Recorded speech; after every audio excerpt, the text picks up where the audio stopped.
Hola hermanos, ¿cómo están? Bienvenidos a la Academia de Formación Católica. Está con ustedes su hermano Roquel Cárdenas. En esta ocasión saben que el último video que realizamos hablaba de los libros deuterocanónicos y cómo forman parte del canon de la Biblia, autorizada o definida por la Iglesia Católica.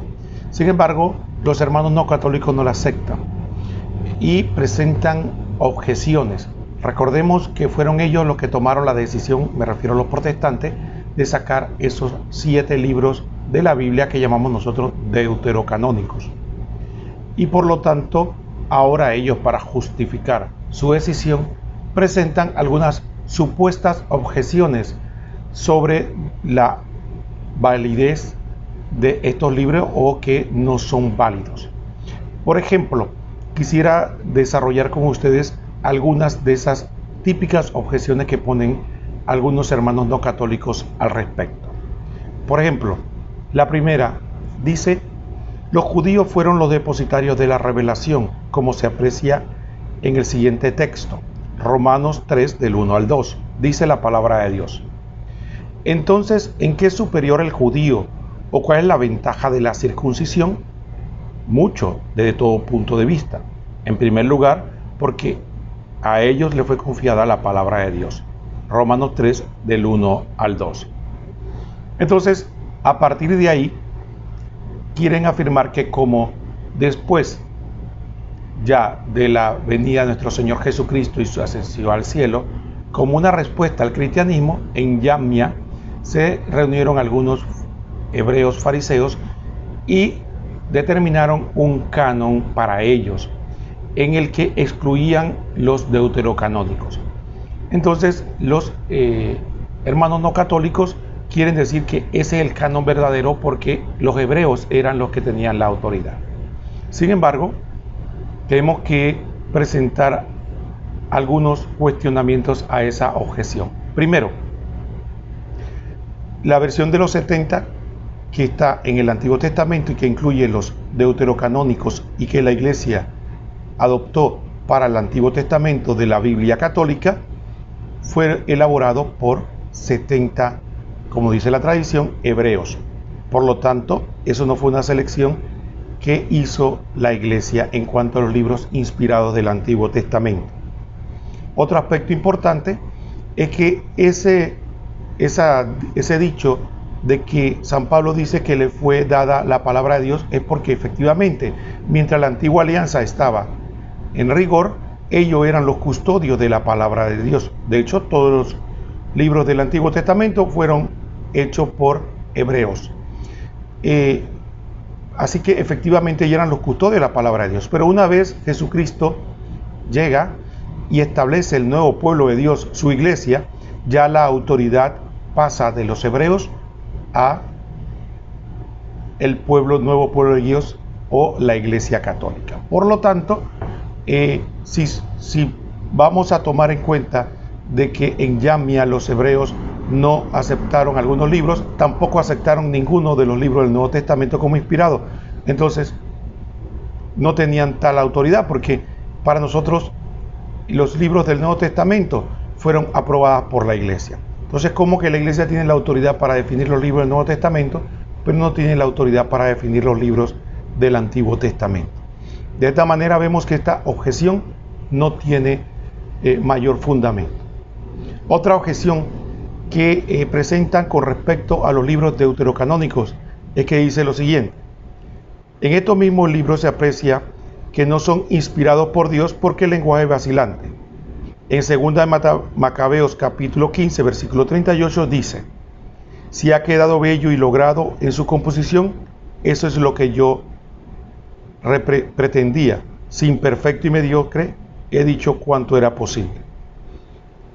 Esto no pasa de ser una objeción antojadiza, porque efectivamente el hecho de que el escritor sagrado presente su trabajo de esta manera es porque ninguno de los escritores sagrados pensaban que estaban escribiendo palabra de Dios o palabra inspirada por Dios. Ellos simplemente hicieron su trabajo de la mejor manera desde el punto de vista humano, sin saber que estaban siendo instrumentos de la inspiración divina.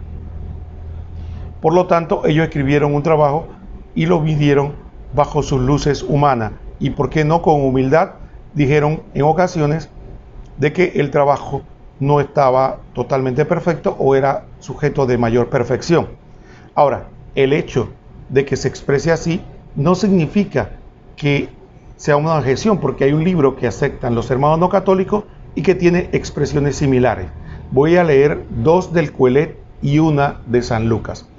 En el Coelet o el Eclesiastés dice, Eclesiastés 1:1, palabra de Coelet, hijo de David, rey en Jerusalén. El libro empieza diciendo que no es palabra de Dios, sino palabra de Coelet. El otro aspecto que también nos dice Coelet es el siguiente: ¿quién sabe si el aliento de vida de los humanos asciende hacia arriba y si el aliento de vida de la bestia desciende hacia abajo a la tierra? Veo que no hay para el hombre nada mejor que gozarse en sus obras, pues esa es su paga. Pero ¿quién le guiará a contemplar lo que ha de suceder después de él? Vemos que es un lenguaje que está haciéndose pregunta, interrogándose sobre la realidad de la vida presente. Entonces parece un lenguaje duditativo o lleno de dudas, y por lo tanto no presenta, por decirlo así, una enseñanza como que quisieran algunos sólida y directa. Entonces efectivamente aquí vemos un ejemplo de un libro inspirado que tiene un lenguaje, primero, que dice que él es palabra de Coelet, es decir, palabra humana, y segundo dice, presenta situaciones de la vida en son de preguntas. Hay otro aspecto importante. San Lucas, cuando empieza el Evangelio, no dice que lo que él escribe es palabra de Dios, sino que es fruto de una investigación, como hace un historiador para presentar algo. Dice San Lucas 1, del 1 al 3. Algunas personas han hecho empeño por ordenar una narración de los acontecimientos que ha ocurrido entre nosotros, tal como nos ha sido transmitido por aquellos que fueron los primeros testigos y de que pues después se hicieron servidores de la palabra. Después de haber investigado cuidadosamente todo desde el principio, también a mí me ha parecido bueno escribir un relato ordenado para ti, ilustre Teófilo. Aquí vemos claramente que San Lucas nos presenta de que esto que él escribió, que nosotros llamamos el Evangelio, palabra de Dios inspirada, no fue más que un fruto de una investigación histórica. Por lo tanto, vemos que ese argumento de que hay un lenguaje vacilante o que no se dice en el libro que es palabra de Dios, sino un desarrollo de un trabajo humano, es una objeción sin sentido. La otra objeción que se presenta a los libros deuterocanónicos es que dice, el libro de Tobías no puede ser inspirado, porque afirma que Dios puede perdonar pecados gracias a la limosna, cuando afirma Tobías, dar limosna salva de la muerte y purifica de todo pecado. Los que dan limosna gozan de una larga vida. Entonces, esta objeción también no tiene fundamento, porque hay libros que son inspirados por Dios y que hablan exactamente igual. Y voy a poner 3 ejemplos específicos donde se habla de la limosna. Primera de Pedro 4:8, dice la palabra de Dios: y sobre todo tengan entre ustedes ferviente caridad, porque la caridad cubrirá multitud de pecados. Mateo 6:4, para que sea tu limosna en secreto, y tu Padre que ve en lo secreto, Él te recompensará en público.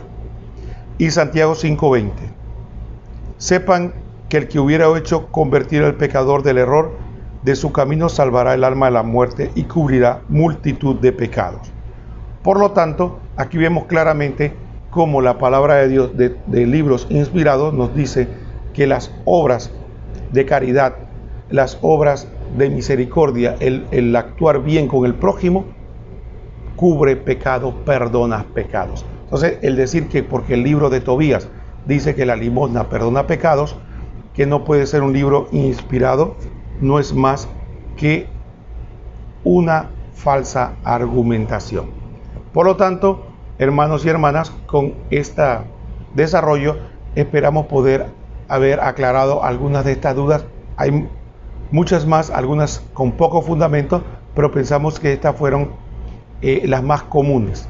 Entonces, le damos gracias por estar con nosotros y ya saben, si les gustó el video, póngale me gusta y también pueden suscribirse al canal donde vamos a estar subiendo periódicamente videos.